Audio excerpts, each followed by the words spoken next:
Ficai preparados.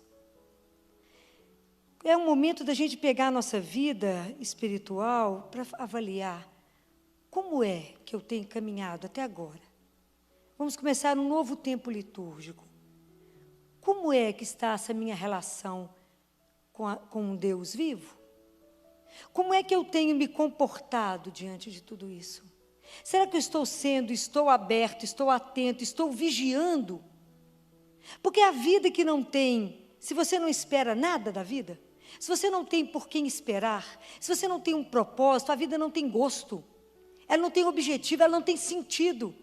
E aí o mundo te pega e te oferece milhões de opções para preencher um vazio que você carrega dentro dele, para preencher as suas esperas, as suas ausências, e não preenche, e não vai preencher. Mas ela vai te enrolar, a mídia te cativa, é um tanto de coisa, todo mundo foi comprar um tanto de coisa, eu nem sabia que estava precisando, mas o povo comprou. Estava na última necessidade, nem sabia que estava precisando do negócio. Mas a partir daquele momento virou uma necessidade absoluta.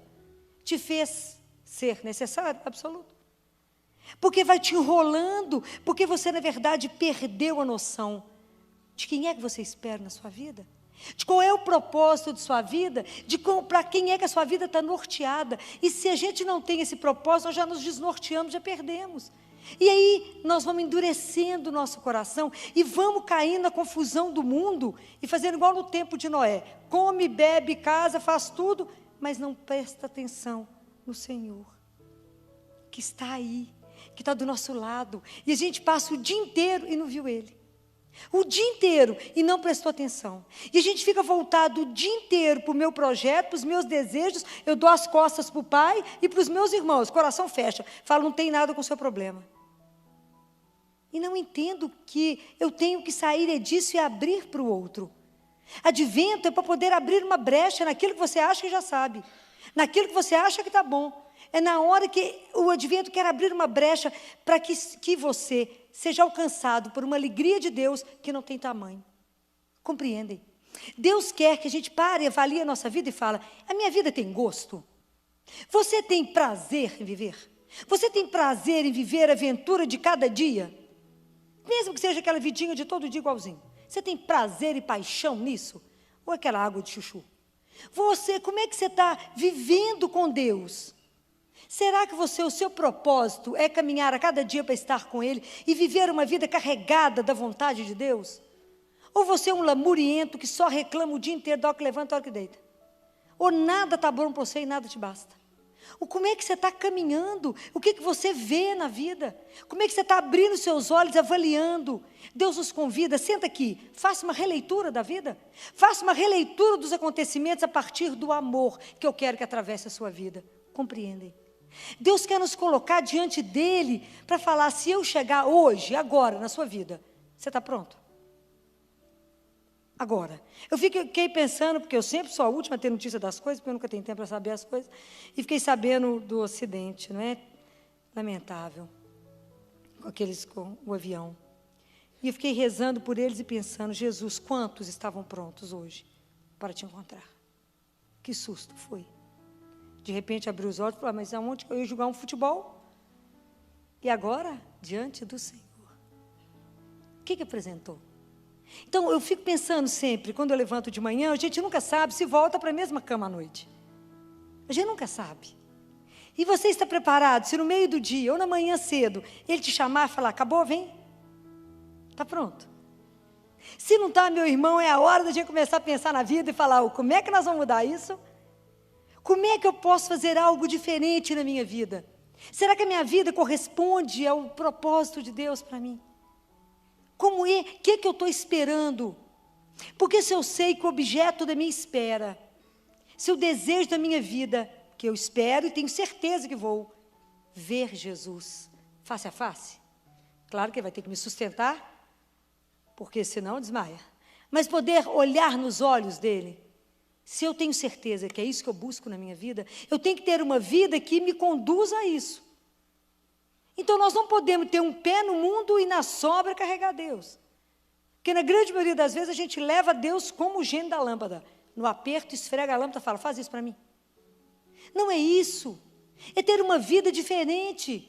baseada nos princípios e nas coisas que Ele deseja para nós. Ter uma vida rica, uma vida de comunhão com o Pai e com os irmãos. Precisamos repensar. Precisamos repensar.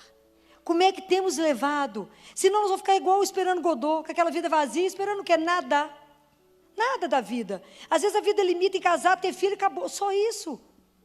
Esses dias eu sacudi os residentes, semana passada, lá no CTI. Falei, a vida de vocês está resumindo nisso? Trabalhar, ficar aqui nessa residência, vocês trabalham 13 horas quase no dia, essa loucura, correr, casar, ter menino, e só. Programar as viagens para a Europa, e só. É muito nada, né, não? Não é possível que não tenha um gosto a mais de alguma coisa? Vocês não têm uma paixão? Será que tudo é aquela normose? Não pode, eu vou ter que sacudir vocês. Então, porque se Jesus não é a sua sedução, se Ele não é aquele que te seduz, que te encanta, você fica apaixonada por Ele, a vida fica nessa coisa mais ou menos mesmo. Essa coisinha bem mais ou menos, bem sonsa. Eu falo, mas a vidinha de vocês resume muito pouco e fica muito ruim. É muito pouco. Mas se eu sei que Ele é o Senhor, e que eu espero nele, que Ele é a razão de todas as coisas, mesmo que a vida esteja do avesso, eu sei que Ele só tem o melhor. E eu digo para vocês que isso não é fácil de viver, não. Porque a nossa vida cristã, ela é uma espera de muita esperança, uma espera recheada. Mas a nossa vida cristã, ela precisa de muito advento. Ela precisa de muita espera. A nossa conversão, ela é muito lenta. Porque somos muito lentos com as coisas de Deus, muito lentos. Nós não nos empenhamos. Né? A turma quer trabalhar o corpo para o verão, malha de manhã, de tarde e de noite. Convida o povo para rezar 3 vezes ao dia. Mas acho que você ficou louca. Não é assim? Então não há um empenho para a vida espiritual. Não há um empenho. E aí é na hora que a vida te pega, é que você vê aonde que está a sua fé. Hoje eu vivi o céu e o inferno em fração de segundo. Porque a gente estava sofrendo lá no CTI com um bebê, 20 dias de vida, tumor no coração. Acho que vocês nunca nem ouviram falar que existe tumor no coração. 2,7 kg, um tumor no coração. Bem, veio do interior para a gente poder tratar. Tivemos que fazer alguns exames antes para ver se o tumor não era já metástase de algum outro lugar. Não era. O exame, a ressonância magnética do coração, só tem um lugar aqui em Belo Horizonte que faz. Quase R$2.000 o exame. Por isso a Santa Casa vive quebrada, porque o SUS não paga. Quem paga? Santa Casa. Tem que pagar. Vai fazer o quê? O povo não pode pagar. O SUS não paga. Quem paga? Santa Casa. Fez o exame, para que o cirurgião pudesse estudar tudo. Discutimos, rediscutimos, conversamos com a família, casal jovem, a mãe tinha perdido 2 outros meninos. E aí? Temos que abrir, não tem jeito, tem que operar. Tem risco? Tem, mas temos que tentar, vamos tentar. Aí, ontem, conversei longamente com essa família, e a mãe chorava muito. Eu falei, esse momento é o momento que a gente tem que crer. Deus não, a gente passa junto com Ele. Passa junto nas alegrias, passa junto na tristeza, mas passa junto, com a certeza que caminhamos com Ele, sabemos a quem pertencemos. Falei com ela, esse menino, antes de ser de vocês, ele tem uma pertença, ele é de Deus. Então, vamos fazer o que precisa ser feito, não tem jeito. Vai deixar ele aqui a vida inteira? Não, ele tem que operar esse coração. E aí falei com eles, amanhã vocês cheguem cedo, fala na portaria que eu mandei chamar vocês, vocês vão subir para descer com o bebê, conversar, fica aqui com o neném, e desçam, e né, o cirurgião já tinha estado lá, já tinha conversado com eles, mas fazemos a entrega, vamos na confiança. E aí, fomos cedo, hoje descemos cedo com essa criança. Não fui eu que desci, os pais desceram, os residentes desceram, com a criança para o bloco. Uma das nossas residentes que acompanhou a cirurgia subiu igual uma louca. Filó, você não acredita, o tumor conseguiu ser inteiro retirado. Não estava conectado em nada. Foi uma festa no CTI. O povo chorava de alegria, uma emoção. Encontrei o pai, falei, tudo certo. Aí o cirurgião me ligou. Ô, Filó, você está muito animado? Não estou, não. Falei, não fala isso comigo, não. Ô, Filó, o ventrículo direito dele praticamente não existe. Não sei se dará conta. Falei, eu sei quando abre a boca é duro, assim. Falei, não sei, Filó, já subiu com um tanto de coisa, adrenalina, etc, etc, etc. Aí, de tarde, eles me ligaram lá no consultório, avisando que ele havia falecido. E aí o pai me ligou. Aí o pai me ligou e falou comigo, doutora Filó, eu estou ligando para agradecer, a senhora já está sabendo que ele faleceu. E aí a gente conversou muito, ele disse, mas doutora Filó, porque enquanto o menino estava sendo operado, eles ficaram de joelho lá na capela. Falei, esteja na frente do único que transforma todas as coisas. E ele me disse, doutora Filó, mas a gente tem fé porque o Senhor sabe de todas as coisas. Então, quando a gente sabe em quem a gente espera, quando a gente sabe aonde está a nossa esperança, aonde a gente apoia, a gente sabe que mesmo na maior dor, a gente sabe, fala, amém, o Senhor fez o que o Senhor tinha certeza que seria o melhor. E isso é uma caminhada que não é de um dia. Não é de um dia. Isso é uma caminhada de todos os dias. Então é preciso que a gente consiga, para poder celebrar um Natal diferente, para poder celebrar e ter uma vida verdadeira diante de Jesus, uma vida inteira diante dEle, nós temos que estar prontos para o que vier. Mas sabendo que eu estou apoiado e quem me sustenta é Ele. Agora, será impossível viver isso que eu estou falando com vocês, se o Pai, nosso Pai, não nos sustentar. Então, para que a gente seja sustentado, e é uma emoção, falo isso com Jesus, todo dia que eu comungo, eu falo com Ele, é uma emoção saber que o Deus que me cria, Ele me sustenta e me alimenta, com o próprio corpo. O Senhor mesmo me dá, o Senhor como comida e fala, fica de pé. Porque se Deus não nos sustentar, como é que nós vamos ficar de pé diante do Filho do Homem, igual está escrito? Como é que nós vamos estar em pezinho diante dEle? Não vai ter perna. Se o Pai não nos sustentar, então por isso que nós temos que ser muito honestos, conosco mesmo, diante do Senhor, como se a gente escondesse alguma coisa dEle. De como é que está a nossa caminhada, como é que muito mais vezes, o mundo é muito mais sedutor, muito mais encantador, do que andar com Jesus. Porque nós vimos a cruz, e a gente sabe que andar com Jesus não é vida de glória, é vida de chão batido, é vida de serviço, de doação para o irmão, só. É vida de entrega, não tem outra história. Não pensa que vocês vão ter mídia, sucesso, bacana, porque não existe isso com Deus. Com Jesus, a gente continua fazendo aqueles gestos que ninguém vê. Aquelas coisas pequenininhas. Fala, mas isso tem valor? Tem, para quem recebe, porque aquilo sustenta o outro, dá esperança para que ele continue. Porque se nós encontrarmos, e eu fico observando o quanto a gente encontra no dia, pessoas abatidas. Pessoas com o rosto sombrio, que pensam assim, minha vida já está determinada, é ruim esse mesmo, não tem saída para mim, nada vai mudar, ó vida, ó céus. Não conheceu Jesus, que tudo para mudar na fração de segundo. Ainda não entendeu como é que é um Deus que transforma qualquer coisa. Então, nós não podemos, nós que já conhecemos Jesus, encontrar com alguém e deixar que aquela pessoa perca a esperança, porque se ela perder a esperança, ela morre. Não podemos deixar. Nós que já conhecemos Ele e sabemos que a vida muda, mesmo diante desse casal que sofreu e sofremos juntos, rimos juntos, emocionamos juntos e choramos juntos, nós sabemos que Deus ainda não teve a última palavra, nem já foi batizado, eu sei que está lá no céu. Fico imaginando, falei, ai neném, que inveja do que você já está vendo. Mas nós ainda não acabamos, eu fico com inveja mesmo, do bem, assim, invejinha do bem, do que ele já está vendo. E que a gente ainda não cumpriu para estar lá. Mas eu tenho certeza que Deus restaura esse casal. E Ele é Deus, Ele pode. Ele pode fazer o que a gente não tem noção que Ele pode. Porque Ele é Deus. Então Deus está sempre nos convocando, Ele sempre chega na nossa vida de uma forma surpreendente. Sempre Jesus chega de uma forma que nos provoca. Jesus está sempre nos colocando assim, Ele nos provoca, Ele puxa e fala, pronta? Você fala, eu acho que estou, né? Mais ou menos. Que eu ainda não fiz o trem direitinho, como o senhor mandou. Então é preciso que a gente esteja todos os dias em atenção. Por isso que o Evangelho fala, fica atento, vigia, porque vocês não sabem de nada. De repente eu chego, de repente você chega para mim, ou eu chego para você. Fica atento, descubra a minha presença, não feche os olhos para mim que estou andando do seu lado. Não feche os olhos para essa voz que está dentro do seu coração, que sou eu falando com você. Não perca a esperança, não deixe a tristeza te consumir, porque eu sou o teu Deus. Eu posso, eu mudo, eu faço todas as coisas serem novas, na hora que Ele quiser. O que nos falta? Confiança. É ter certeza absoluta desse Deus que você pode se lançar nele. E falar, é nele que eu espero, é nele que eu deposito a minha vida, a minha espera ela não é vazia, ela tem um sentido e muda toda a minha vida. Compreendem? Nós temos que dar esse gosto à nossa vida. Jesus todos os dias vem. E esse advento, então, observem como é que Jesus sempre nos busca e nos atrai para a felicidade. Ele te atrai para a felicidade. Do que Deus quer para nós é que a gente seja feliz. Se o que você está vivendo na sua vida não te conduz para a felicidade, avalie que tem alguma coisa errada. Porque o nosso Deus, Ele só quer o melhor. Ele só quer o melhor. Vocês podem aguardar isso que eu estou dizendo para vocês. Eu confirmo isso para vocês.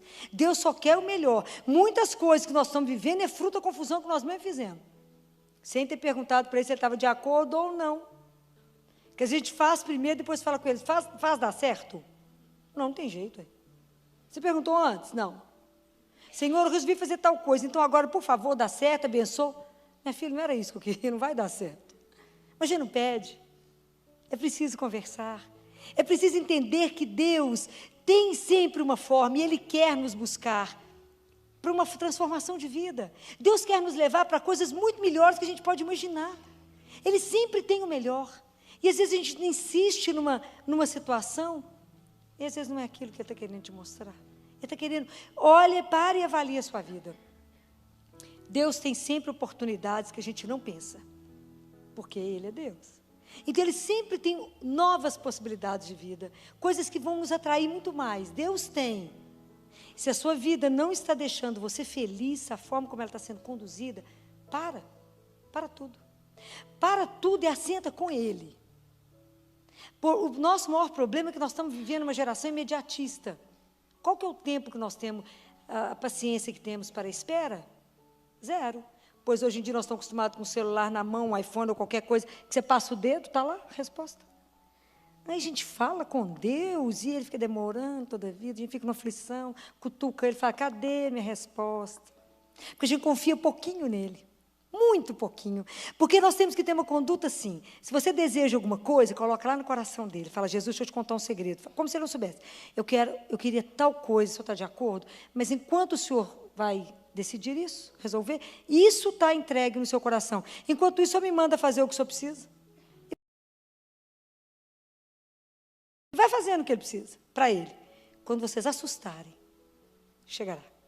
E de uma forma, eu digo para vocês, ele é tão encantador, apaixonante, eu já nem tenho expressão mais para Jesus, porque ele é algo que a gente não explica. Porque só Ele sabe os detalhes daquilo que você precisava. E Ele manda sempre além. Porque Ele é Deus. E Ele é sempre o Deus da abundância. Então, experimentem viver uma vida com Ele, mas uma vida de alegria. Porque o cristão, se a nossa marca não for alegria, tem uma coisa errada. Aquele povo triste, cabisbaixo, não pode ser de Deus, né? Por que você está nesse desânimo, minha filha? Tomou o quê hoje? Envenenado? Está ruim? Assim, ranzinza, mal-humorado, rancoroso. O que é isso, gente? Não conversou com o chefe hoje? Não conversou com Jesus? De jeito nenhum. Porque se tivesse conversado com Ele, a vida estaria melhor. Eu tenho certeza disso. Porque a gente precisa entender como é que Ele nos precede. Como é que Ele toma conta de todas as coisas? Como é que Ele vai à nossa frente? Como é que se você falar alguma coisa com Ele hoje, você chegar na sua casa, Ele já fez para você? Experimentem isso. Vocês vão ver como é que Ele é. Ele é algo encantador. Porque Ele só quer o nosso bem. Ele só quer o melhor, Ele só quer a vida melhor para nós. Então, quando a igreja nos sacode para falar, para, povo de Deus, para, e veja a sua vida de cristão. Se ela corresponde ao seu nome de cristão, que caminha nesse mundo como, está nesse mundo, estamos inseridos aqui, temos que fazer as coisas daqui, mas somos cidadãos do céu, não pertencemos aqui, vivemos aqui, mas não somos daqui, somos de lá. Mas enquanto estamos aqui, temos que fazer o melhor. Como é que você está caminhando? Nós já estamos chegando em dezembro, está começando um outro tempo. Está atenta para o Senhor? Está atenta para os sinais que Ele está te dando? Então, a postura nossa, com o advento, ela tem que ter 2 ângulos, tem que ter 2 olhares. É uma postura vigilante, porque eu tenho que ter um olhar no horizonte para o que vem, mas eu tenho que estar atento para a delicadeza de cada momento. Então, eu não posso ficar só com o olhar lá, esperando o extraordinário, que vai acontecer algo extraordinário, e perder Jesus o dia inteiro fazendo aqui. E nem posso ficar só aqui, sem estar com o olhar para lá. Então, nós precisamos desse equilíbrio, do máximo e do mínimo. Conter essas 2 coisas, ser divino. É preciso que a gente compreenda isso, que a gente tem que estar atento, porque eu sei qual que é a minha proposta, qual é o propósito de Deus na minha vida, mas tem que estar atento para que em cada minuto eu veja o Senhor falar, agir. Em cada situação, falo, o que o Senhor está querendo falar aqui? Como é que o Senhor está querendo que eu me comporte aqui? Estar em sintonia fina, Então, advento é isso, é estar em sintonia fina com Deus, é estar ligado nele, é estar atento. Porque quando você ama, é interessante. Quando você ama, você conhece o cheiro. Você conhece o barulho do carro. Você conhece a sombra. A forma como a pessoa pega na chave, você fala, é ele. Estou falando mentira? Não. Quando você ama. Quando você não está nem sabendo quem é, pode chegar, fazer barulho, você nem viu. Mas quando é o amor que te chama, você reconhece. Você reconhece antes dele chegar. Essa coisa linda é criança esperando a mãe chegar. Quando ela, depois de 7 meses dela. 8, 9, que a mãe é a razão única da vida dela. Se a mãe trabalha fora e ela sabe o horário que a mãe vai chegar todo dia, ela já puxa quem está cuidando dela para a beirada da porta. E fica olhando a fechadura mexer. Ela não sai daquele lugar, porque a mãe vai abrir a porta. Isso é amor. E isso é que a gente tem que fazer com Jesus. A gente tem que estar ligada a falar, deixa eu ver se ele deu algum sinal. Sentir o cheiro dele. Saber que ele passou por ali. Estar atento ao Senhor. Que venha a todo momento. Para quê? Para nos fazer feliz. Para nos dar o melhor. Para abrir os nossos olhos para enxergar aquilo que a gente não está vendo. Ele fala, você não está enxergando, não, deixa eu te mostrar. É porque você está ficando com os olhos fechados, você está ficando com o coração duro, insensível, você está sendo enrolado pelo mundo, o mundo está te enrolando. Deixa eu te dar outras coisas, muito mais leves, muito mais suaves, porque eu sou teu Deus. Ao dia que entendermos isso, como eu gostaria que vocês entendessem isso, que a gente não sabe o momento que o Senhor virá. E eu digo, ele vem a todo momento. Ele vem a todo momento nos encontrar. Que ele nos conceda a graça de ter uma preparação diferente nesse advento. Que a gente esteja muito atenta, muito afinado, muito ligado no Senhor. Igual música, né? Com o seu ouvido afinado para perceber aquela vozinha do Senhor te conduzindo. Quando Ele vai falar no seu ouvido aqui, esse é o caminho. Não se desvia, não desviais nem para a direita nem para a esquerda. Anda reto. Vocês vão ouvir o Senhor te conduzindo e falando, faça isso. Esse é o caminho. Quantas coisas o Senhor vai te induzir, vai te levar, vai te mostrar. Quantas coisas Ele vai te sugerir, porque Ele é muito delicado, Ele sugere. Não impõe. A delicadeza dele é demais. Foi muito bem criado, teve uma mãe que criou. Então, ele foi bem criado, ele não nos invade. Mas que a gente pudesse ter a graça, né? Porque tudo é graça. Ter a graça nesse advento, de estar atento. De estar a cada dia pronto. Levanta de manhã e fala, estou pronta. Se o Senhor quiser me levar hoje, estou pronta. Estar pronto para o Senhor. E aí eu queria voltar a insistir num assunto. Que nem é Eucaristia hoje, né? É confissão. Eu vou tornar a insistir sobre esse assunto. É preciso que, para a gente estar mais afinado, mais atento a tudo que o Senhor nos fala, é preciso que a gente esteja curado de tanto pecado. Então, é preciso que a gente confesse mais. Não podemos, como cristãos, confessar uma vez por ano. Nem uma vez, nem 3 vezes por ano. É muito pouco. Se a gente precisa do caminho da santidade, que é o caminho de ser filho do Altíssimo, nós precisamos confessar pelo menos uma vez por mês. Pelo menos uma vez por mês. Você vai falar, Filó, isso é impossível. Tudo é impossível se Deus não conceder a graça. Porque nada para nós é mérito. A gente não faz essas coisas porque a gente é bacana. A gente faz as coisas porque Deus permite. Porque Deus nos concede a graça. Quando é que Ele concede a graça? Quando vocês pedirem. Simples. Ele não vai dar uma coisa que vocês não pediram. Mas peçam. Fala, Jesus, e nem eu estou entendendo direito que esse negócio que a Filó fica falando de confissão, não. Mas conceda, que Deus possa nos conceder a graça da confissão. Que a gente possa passar pelo tribunal da misericórdia uma vez por mês. Estar diante da misericórdia dele, para que a gente possa crescer espiritualmente, para que a gente possa caminhar, porque tudo que a gente deseja na vida é poder contemplar a Deus. É Deus, eu me dou e Ele se dá a mim. Ter mais intimidade. Mas como é que eu vou ter intimidade com Deus se eu não estou preparada para estar perto dEle? Então vamos pedir ao Senhor que nos conceda, né? Período do advento, vamos nos preparar, para que a gente seja pronto para estar diante de Deus, em pé diante dEle. A graça de estar atento ao Deus que nos fala, ao Deus que pode suscitar tanta coisa na nossa vida, e pedir a graça da confissão. Que Ele nos conceda. São muitos presentes para Deus nos conceder. E que a gente, se Ele conceder, não adie. Não fala, quem sabe depois? Quem sabe ano que vem? O único dia que nós temos para ser feliz é agora. O único dia que a gente tem para estar diante do Senhor é agora, é esse momento. Para Deus não existe ontem nem amanhã. O momento que Deus quer te ver é agora. O momento que Ele quer que você está sintonizado com você, apenas para poder revelar na sua vida qual é a largura e a profundidade do amor dEle, é agora. Vamos pedir ao Senhor que nos conceda essa graça, que a gente possa começar a tomar consciência de que tanto amor recebemos desse Deus a cada dia. Que Deus é esse, de amor e misericórdia, que cuida, que você nem levantou, Ele já preparou o seu dia. Esteja atento para esse Deus de amor, para vocês poderem perceber quanta coisa Ele quer te revelar. Eu digo que é só coisa bacana, é só porque Deus só tem o melhor, mesmo que no início não pareça ser. A nossa confiança nele tem que ser como uma criança, incondicional. Confiar nele, se lançando nele e falando, eu sei que o Senhor fez o melhor para mim. Que Deus nos conceda nessa noite, que a gente possa voltar para casa repensando nisso. Se hoje eu for chamada, estarei pronta.